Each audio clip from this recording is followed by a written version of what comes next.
யார் எழுதியதோ எனக்கெனவோ கவிதை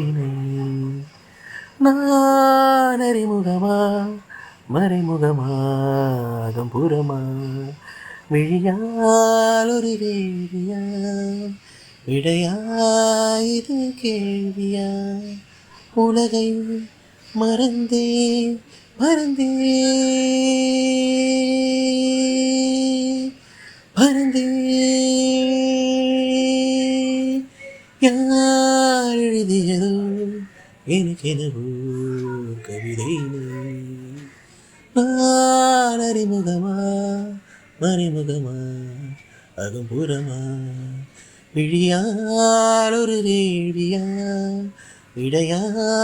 இது கேள்வியா உலகை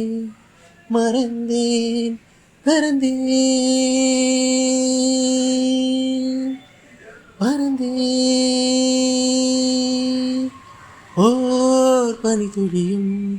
மழை துளியும் கலந்தது போல் என் இருவிழியில்